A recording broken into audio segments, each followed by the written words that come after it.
నమస్తే శివాబీ న్యూస్ కు స్వాగతం. నా పేరు శైలజ. ఈనాటి వార్తల్లోని ముఖ్యాంశాలు.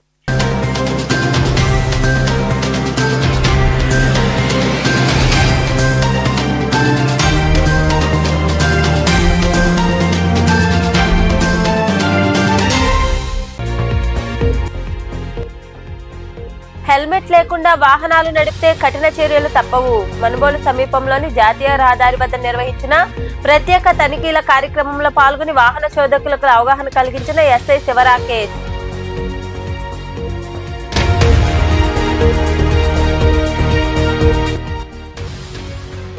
కండలేరు జలాశయాన్ని నిర్మించిన ఘనత దివంగత ముఖ్యమంత్రి ఎన్టీఆర్ దే. కండలేరులో ఎన్టీఆర్ విగ్రహం ఏర్పాటుకు భూమి పూజ చేసిన Sarvepalli MLA Somireddy Chandramohan Reddy, central bank chairman Mettakuru Dhanunjaya Reddy.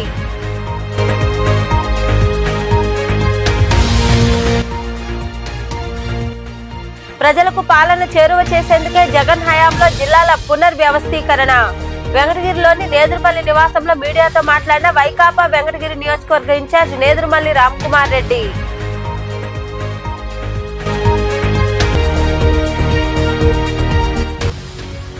వైభవంగా సుబ్రహ్మణ్య స్వామి స్కంద షష్ఠి మహోత్సవం. చిల్లకూరు మండలం మల్లా గ్రామంలో కొలువైయున్న శ్రీ వల్లి దేవసేన సమేత శ్రీ సుబ్రహ్మణ్య స్వామి ఆలయంలో జరిగిన కళ్యాణంలో పాల్గొని స్వామి అమ్మవార్లను దర్శించుకున్న భక్తులు.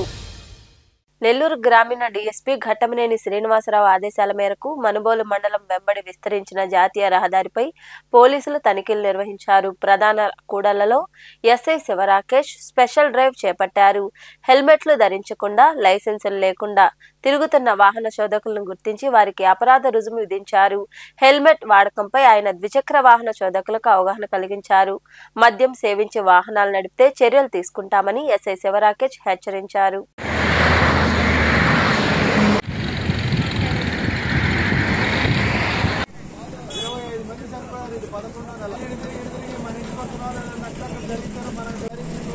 ప్రయాణం చేసే వాళ్ళే ఎక్కువ మంది చనిపోతూ ఉన్నారు. రోడ్డు మీద యాక్సిడెంట్ అయింది.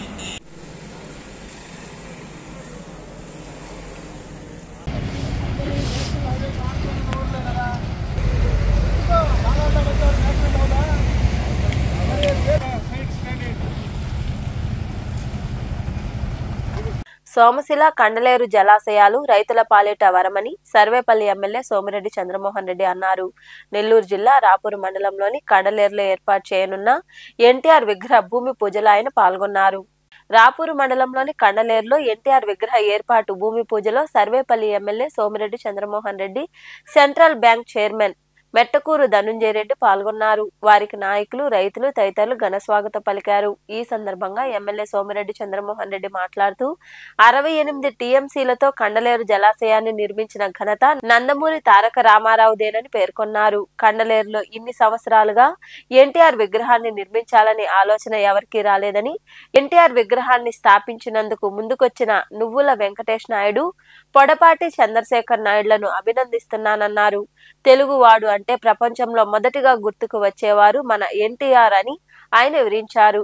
అతిపెద్ద ఎర్తన్ డ్యామ్ 68 టీఎంసీ. ఇది ఎన్టీ రామారావు పుణ్యం. అది 36 కావటం 146 టీఎంసీలు ఒక ఉమ్మడి జిల్లాలో ఉందంటే అది ఆ పెద్ద ఆయన పుణ్యం. ఆయన దగ్గర నేను పనిచేసే అదృష్టం నాకు. ఇప్పుడు 92లో నేను పిలిస్తే సారా ఉద్యమానికి బహిరంగ సభకు వచ్చి విఆర్ కాలేజీలో మాట్లాడేసిపోయాడు. అట్లే నేను చెప్పిన వాళ్ళకి ఎమ్మెల్యే సీట్లు, ఎంపీ సీట్లు ఇచ్చిన ఎన్టీ రామారావు గారు ఎంత అభిమానంగా చూసేవాడు.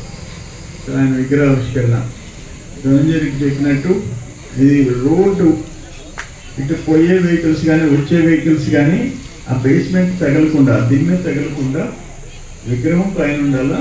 ఇది మధ్యలో ఆ దిమ్మె కొంచెం వెడల్పు తగ్గించి జాగ్రత్తగా చేసుకోవాల్సిన అవసరం ఉందని చెప్పి చంద్రశేఖర్కి, వెంకయ్యకి చెప్తూ మస్తాన్ బాబు కూడా దీన్ని పర్యవేక్షిస్తూ ఈ కార్యక్రమంలో టీడీపీ మండల అధ్యక్షుడు మస్తానాయుడు, నాయకులు దేవినేని వెంకటేశ్వర్లు, నువ్వుల శివరామకృష్ణ, తిక్కమనేని ప్రసాద్ నాయుడు తదితరులు పాల్గొన్నారు. వైఎస్ జగన్ హయాంలో పార్లమెంట్ నియోజకవర్గాల వారీగా జిల్లాల పునర్వ్యవస్థీకరణ జరిగిందని, ప్రజలకు పాలన చేరువ చేసేందుకే మొత్తం 26 జిల్లాలు ఏర్పాటయ్యాయని వైకాపా వెంకటగిరి నియోజకవర్గ ఇన్ఛార్జ్ నేదురుమల్లి రామ్కుమార్ రెడ్డి తెలిపారు. వెంకటగిరిలో ఏర్పాటు చేసిన మీడియా సమావేశంలో ఆయన మాట్లాడారు. అప్పటి వెంకటగిరి ఎమ్మెల్యే ఆనం రామనారాయణ రెడ్డి జగన్మోహన్ రెడ్డిని తప్పుదోవ పట్టించి వెంకటగిరి నియోజకవర్గంలోని 3 మండలాలు నెల్లూరు డివిజన్లోకి, మరో 3 మండలాలు గూడూరు డివిజన్లో ఉంచారన్నారు.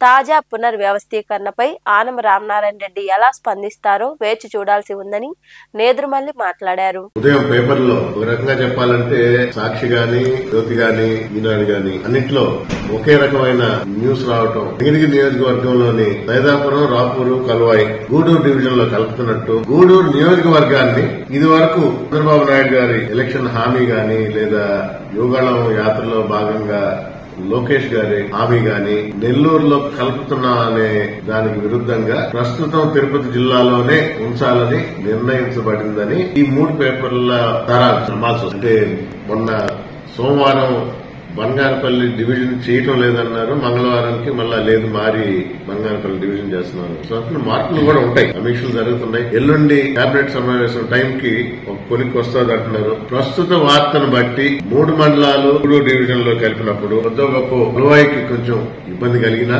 వెంకటగిరి నియోజకవర్గంలోని మండలాలన్నీ ఒకే జిల్లాలో ఉండటం, ఒకే డివిజన్ లో ఉండటం ప్రజలకు సౌకర్యంగా ఉంటుంది. తిరుపతిలోనే ఉంచాలి అన్నప్పుడు వైఎస్ఆర్ కాంగ్రెస్ పార్టీ తీసుకున్న నిర్ణయం జగన్మోహన్ రెడ్డి గారి డెసిషన్ అప్పటిది, అది కరెక్ట్ సబబు అన్నట్టు స్పష్టంగా తెలుస్తుంది. ఈ 3 మండలాలు మారడానికి కారణం కూడా వెంకటగిరి ప్రజలకు తెలుసు. అప్పటి ఎమ్మెల్యే గారు ఈ నియోజకవర్గాన్ని ఏ విధంగా విచ్ఛిన్నం చేయాలి, డివైడ్ అండ్ రూల్ అనే పద్ధతిలో ఏదో మాయ మాటలు చెప్పి ప్రభుత్వాన్ని ఆ రోజు కన్విన్స్ చేసి ముఖ్యమంత్రిగా ఉన్న జగన్మోహన్ రెడ్డి గారు కూడా ఒక సీనియర్ నాయకుడు అతని మాటలు గౌరవించాలని ఉద్దేశంతో ఆ 3 మండలాలని నెల్లూరులో పెట్టడం జరిగింది. మరి ఇప్పుడు ఆనాటి వెంకటగిరి ఎమ్మెల్యే గారు ఇప్పుడు మంత్రిగా ఉన్నారు. మరి దీనికి ఎలా స్పందిస్తారో ఆయన తెలపాలి. తప్పకుండా నియోజకవర్గం జిల్లాల్లో ఉండటం శ్రేయస్కరం, ప్రజలకి సౌలభ్యం, ప్రభుత్వ పాలనా పరంగా కూడా ఈజీగా ఉంటుంది. మరి ఫైనల్ డెసిషన్ 2 రోజులు తెలుస్తుంది కాబట్టి ఆ రోజు నోటిఫికేషన్ వచ్చిన తర్వాత మాట్లాడటం కరెక్ట్ గా ఉంటుందని నేను అనుకుంటున్నా. ఈ ప్రభుత్వం ప్రజలకు ఇచ్చిన హామీలు అంటే ఏకరువు పెట్టాలంటే చాలా ఉంటాయి, తొంగలు తొక్కినవి ఎక్కువ ఉన్నాయి. ఇచ్చిన మాట నిలబెట్టుకున్న వాటికన్నా వాటన్నిటిని నిలబెట్టాలని, మరీ ముఖ్యంగా ఎప్పుడూ లేని విధంగా ఎవరూ చేయని విధంగా 17 మెడికల్ కాలేజీలు ప్రభుత్వ ఆధీనంలో, ప్రభుత్వ పరంగా ప్రభుత్వ మెడికల్ కాలేజీలు, ప్రభుత్వ హాస్పిటల్స్ వచ్చే దిశగా శాంక్షన్ చేస్తే 8,500 కోట్లలో 3,500 కోట్లు ఖర్చు పెట్టి మిగతా 5,000 కోట్లు ఖర్చు పెట్టడానికి వెనకాడుతున్న ఈ కూటమి ప్రభుత్వాన్ని నిలదీస్తూ కోటి సంతకాల సేకరణ జరిగింది. భారత రాజ్యాంగం ఆమోదింపబడిన రోజు ఎంతో ప్రాముఖ్యమైనదని ఎంపీడీఓ భవానీ తదితరులు తెలిపారు. నెల్లూరు జిల్లా రాపూర్లోని మండల పరిషత్ కార్యాలయంలో రాజ్యాంగ దినోత్సవం ఘనంగా జరిగింది. రాపూరులోని మండల పరిషత్ కార్యాలయంలో ఎంపీడీఓ ఆధ్వర్యంలో రాజ్యాంగ దినోత్సవం ఘనంగా జరిగింది. ముందుగా భారత రాజ్యాంగ సృష్టికర్త డాక్టర్ బిఆర్ అంబేద్కర్ చిత్రపటానికి వారు పూలమాలలు వేసి నివాళులర్పించారు. అధికారులు, సిబ్బంది కలిసి రాజ్యాంగంపై ప్రమాణం చేశారు. ఈ సందర్భంగా ఎంపీడీఓ భవానీ మాట్లాడుతూ నవంబర్ 26వ తేదీ చాలా ప్రాముఖ్యమైనదని తెలిపారు. మన భారత రాజ్యాంగం ఆమోదింపబడిన రోజు అని పేర్కొన్నారు. పేదలకు అనేక చట్టాలు తీసుకువచ్చారని, రాజ్యాంగం ద్వారా స్వేచ్ఛను, సమానతత్వాన్ని, హక్కులను ప్రజలు పొందుతున్నారని ఆమె వివరించారు. భవానీ, మండల పరిషత్ అభివృద్ధి అధికారి, రాపూరు. చాలా ముఖ్యమైన రోజు కావున డాక్టర్ బిఆర్ అంబేద్కర్ రచించిన రాజ్యాంగము అమల్లోకి వచ్చిన రోజు కాబట్టి 1949వ సంవత్సరంలో నవంబర్ నెల 26వ తేదీన ఈ రాజ్యాంగము 11:30 అమల్లోకి వచ్చింది. కాబట్టి ఆయన్ని తలంచుకుంటూ మన రాజ్యాంగాన్ని మనము పూర్తిగా అనుభవిస్తున్నాం. కాబట్టి రాజ్యాంగంలో ఉన్న ప్రతి ఒక్క ఉపయోగాన్ని ప్రజలందరూ అందిపుచ్చుకుంటున్నారు. కాబట్టి ఆయన్ని మహాత్మునిగా భావించి ఆయనకి నివాళులు అర్పిస్తున్నాం. ఈ కార్యక్రమంలో టీడీపీ నాయకులు మధురెడ్డి, ఏఓ దశరథరామరెడ్డి, ఏపీఎం చంద్రశేఖర్, వెలుగు సిబ్బంది పాల్గొన్నారు. రైతులకు అవసరమైన యూరియా అందుబాటులో ఉందని మండల వ్యవసాయాధికారి గణేష్ తెలిపారు. నాయుడుపేట మండలంలోని కాపులూరు గ్రామంలో వ్యవసాయ శాఖ ఆధ్వర్యంలో రైతులకు యూరియా అందజేశారు. నాయుడుపేట మండలం కాపులూరు గ్రామంలో వ్యవసాయ శాఖ ఆధ్వర్యంలో రైతులకు యూరియా అందజేశారు. యూరియా కోసం రైతులు విరివిగా తరలివచ్చారు. ఈ సందర్భంగా ఏవో గణేష్ మాట్లాడుతూ ప్రభుత్వం యూరియాను రైతులకు అందుబాటులో ఉంచిందని తెలిపారు. ప్రతి రైతుకు వారికి అవసరం మేర యూరియాను అందజేయడం జరుగుతుందన్నారు. ముందుగా రైతులకు కార్డులు పంపిణీ చేసి యూరియాను అందిస్తున్నామని, రైతులు ఎలాంటి ఇబ్బందులు పడకుండా ఉండేలా అన్ని చర్యలు తీసుకుంటామని ఆయన వివరించారు. 12,468 ఎకరాల్లో రబీ సీజన్లో వరి సాగు చేస్తున్నారు. అందులో భాగంగా మనకు ఇక్కడ 1600-340 మెట్రిక్ టన్నుల యూరియా అవసరం ఉంది. అయితే ఇప్పటి వరకు మనము ఆల్మోస్ట్ 780 మెట్రిక్ టన్నుల వరకు అందజేస్తున్నాము. అది రైతు సేవా కేంద్రాలు కానివ్వండి, సొసైటీలు కానివ్వండి, లేదా ప్రైవేట్ షాపుల ద్వారా కానీ మనం అందజేస్తున్నాం. ఇప్పటికే ఆల్మోస్ట్ 50% యూరియా రైతులకు అందుబాటులో ఇచ్చేస్తున్నాం, డెలివరీ చేస్తున్నాము. దీని వచ్చే లోపల మనం రైతు సోదరులందరూ కూడా యూరియా కార్డు పంపిణీ సిస్టమ్ ద్వారా 1 ఎకరానికి 3 బస్తాల చొప్పున 3 విడతల్లో ఇవ్వడం జరిగింది. సో మొదటి విడత తీసుకున్న రైతు మండలంలో అన్ని రైతు సేవా కేంద్రాల ద్వారా అందిస్తున్నాం. ఇంకా ఫైనల్గా మిగిలింది చివరి కోట అయినటువంటి 3వ విడత మాత్రమే ఇవ్వాల్సి ఉంది. ఈ 780 మెట్రిక్ టన్నులు కూడా బ్యాలెన్స్ ఉన్నటువంటి 780 మెట్రిక్ టన్నులు కూడా రాబోయే ఈ డిసెంబర్ 15వ తారీఖు లోపల. అమెరికాకు చెందిన ప్రవాస భారతీయుడు ప్రముఖ వ్యాపారవేత్త మంతెన రామలింగరాజు తన కుమార్తె నేత్ర మంతెన, అల్లుడు వంశీ గాదిరాజుల పేరు మీదుగా 9 కోట్ల విరాళం అందించినట్లు టీటీడీ చైర్మన్ బిఆర్ నాయుడు తెలిపారు. తిరుపతిలోని పద్మావతి అతిథి గృహంలో ఏర్పాటు చేసిన మీడియా సమావేశంలో ఆయన మాట్లాడుతూ విరాళాన్ని తిరుపతిలోని యాత్రికుల వసతి సముదాయం 1, 2, 3లలో మౌలిక సదుపాయాలు ఆధునీకరణకు వినియోగించాలని దాత సూచించినట్లు తెలిపారు. భవిష్యత్తులోనూ తగిన సహకారం అందించేందుకు ముందుకు వచ్చిన రామలింగరాజును ఆయన అభినందించారు. నా పక్కనే కూర్చున్నటువంటి మంతెన రాజు గారు ఎవరైతే ఉన్నారో, రామలింగరాజు గారు, వీరు అమెరికాలో ఉంటారు. వీరు అందరికీ పరిచయమే. మనకి టీటీడీకి వారు పెద్ద డోనర్. 2012లో కూడా 16 crores డొనేషన్ ఇచ్చారు వేరియస్ డిపార్ట్మెంట్స్ కి. అదేవిధంగా ఈరోజు వారి అమ్మాయి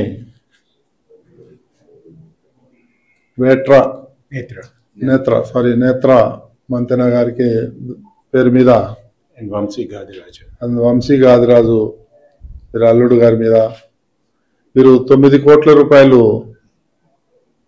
డొనేషన్ ఇచ్చి, అది పిఎస్సిస్ ఉన్నాయి ఏదైతే ఉన్నాయో పాతవి, వాటి రెన్యువేషన్ కోసం వాళ్ళు 9 కోట్లు డొనేషన్ ఇవ్వడానికి ఇక్కడికి ఇచ్చారు.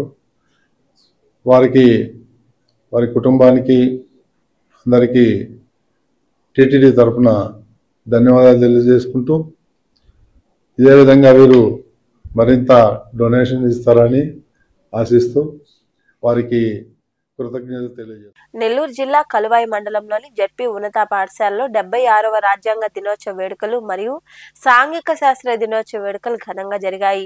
సాంఘిక శాస్త్ర పాఠ్యాంశంలోని విషయాలు సులభంగా అర్థమయ్యేలా రంగవల్లుల రూపంలో అందంగా తీర్చిదిద్దారు. అనంతరం పలువురు రాజ్యాంగ దినోత్సవం గురించి మాట్లాడారు. ఈ కార్యక్రమంలో ప్రధాన ఉపాధ్యాయులు Syed Abbas Ali, incharge HM Mallikarjun Reddy, staff కార్యదర్శి పెంచాలి పుల్లయ్య, ఉపాధ్యాయులు తదితరులు పాల్గొన్నారు.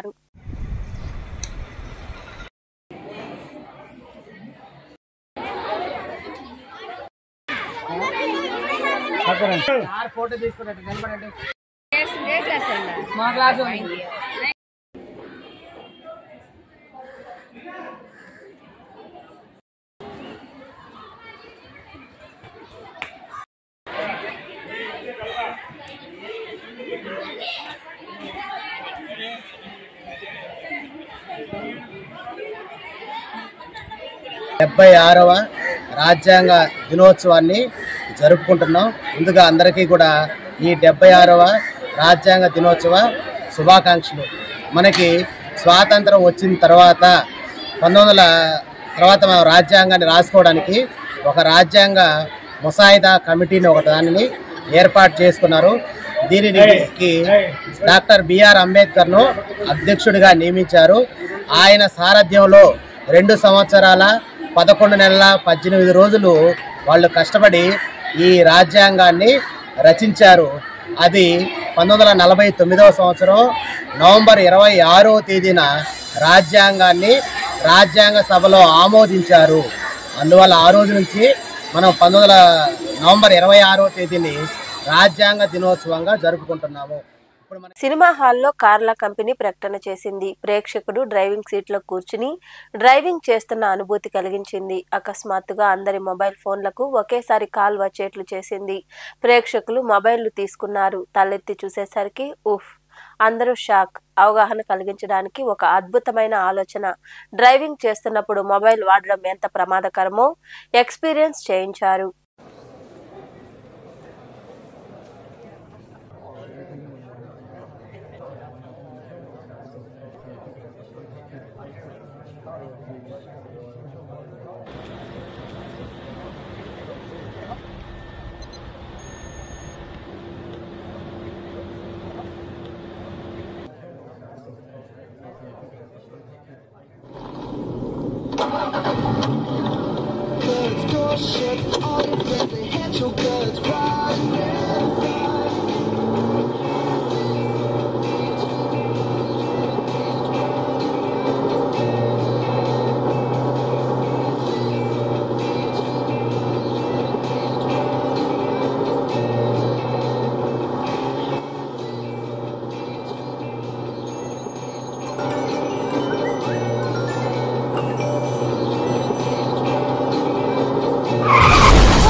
చిట్టమూరు మండలం మల్లాం గ్రామంలో కొలువైయున్న శ్రీ వల్లి దేవసేన సమేత స్వయంభూ శ్రీ సుబ్రహ్మణ్య స్వామి వారి ఆలయంలో సుబ్రహ్మణ్య స్వామి స్కంద షష్ఠి మహోత్సవం వైభవంగా జరిగింది. ఆలయ చైర్మన్ కామిరెడ్డి మునిశేఖర్ రెడ్డి ఆధ్వర్యంలో ఆత్మకూరుకు చెందిన పొన్నూరు హరికృష్ణ కుటుంబ సభ్యులు ఉభయదాతలుగా స్వామివారి కళ్యాణం వైభవంగా నిర్వహించారు. భక్తులు అధిక సంఖ్యలో పాల్గొని కళ్యాణాన్ని తిలకించి స్వామి అమ్మవార్లను దర్శించుకుని తీర్థ ప్రసాదాలు స్వీకరించారు.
స్వామివారి యొక్క జన్మదిన స్కంద షష్ఠి మహోత్సవంగా శ్రీ వల్లీ దేవసేన సమేత స్వయంభూ సుబ్రహ్మణ్య దేవస్థానంలో విశేష పూజా కార్యక్రమం జరగబడినాయి. స్వామివారికి ఉదయం 5 గంటల నుండి సుప్రభాత సేవ, అరుణోదయ కాల పూజ, స్థాపన పుణ్యాహవచన, తదుపరి 105 లీటర్లతోటి స్వామివారికి విశేషంగా పాలాభిషేకము, పంచామృతాభిషేకము, అట్లనే విశేష ద్రవ్యస్థాపనాభిషేక కార్యక్రమాలు, తర్వాత స్వామివారికి అమ్మవారికి శాంతి కళ్యాణ మహోత్సవం జరిగింది. తదుపరి భక్తులందరూ కూడా వచ్చిన భక్తులకు అన్నదానం స్వామివారికి ప్రసాద అన్నదానం ఏర్పాటు చేయబడింది. మా గ్రామం నుండి వస్తూ ఉంటాం మేము. మా రిపటాలి గుడి ఫేమస్, మా నమ్మకము. బ్రహ్మోత్సవాలు అయితేమి, సుబ్రహ్మణ్య స్వామి షష్ఠి పుట్టినరోజు అయితేమి అన్నీ బాగా చేస్తారు. ప్రతి వారం పాలాభిషేకం, ఆదివారం ఉంటుంది, మంగళవారం ఉంటుంది. ఇతర రాష్ట్రాల నుండి కూడా వస్తుంటారు ఆయనకి వేల మంది భక్తులు. ఆయన్ని నమ్మిన వాళ్ళకి మంచి చేస్తుంది, కానీ కీడు చేయదు. మంచి స్వామి, నమ్మకం మీద బాగా పనిచేస్తుంది. వార్తలు ముగించే ముందు ముఖ్యాంశాలు మరోసారి.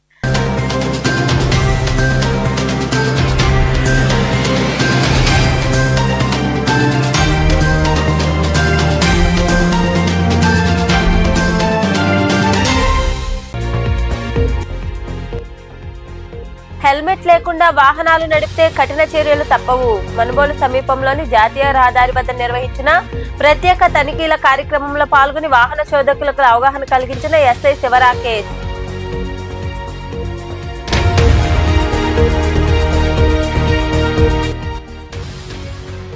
కండలేరు జలాశయాన్ని నిర్మించిన ఘనత దివంగత ముఖ్యమంత్రి ఎన్టీఆర్ దే. కండలేరులో ఎన్టీఆర్ విగ్రహం ఏర్పాటుకు భూమి పూజ చేసిన Sarvepalli MLA Somireddy Chandramohan Reddy, central bank chairman Mettakuru Dhanunjaya Reddy.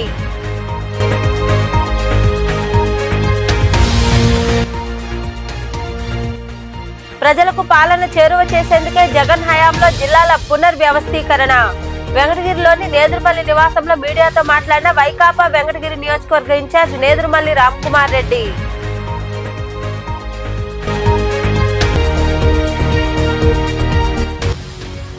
వైభవంగా సుబ్రహ్మణ్య స్వామి స్కంద షష్ఠి మహోత్సవం. చిల్లకూరు మండలం మల్లా గ్రామంలో కొలువైయున్న శ్రీ వల్లి దేవసేన సమేత శ్రీ సుబ్రహ్మణ్య స్వామి ఆలయంలో జరిగిన కళ్యాణంలో పాల్గొని స్వామి అమ్మవార్లను దర్శించుకున్న భక్తులు. ఈ వార్తలు ఇంతటితో సమాప్తం. తిరిగి ప్రసారమయ్యే శివాబీ న్యూస్ లో మళ్ళీ కలుసుకుందాం. అంతవరకు సెలవు. నమస్తే.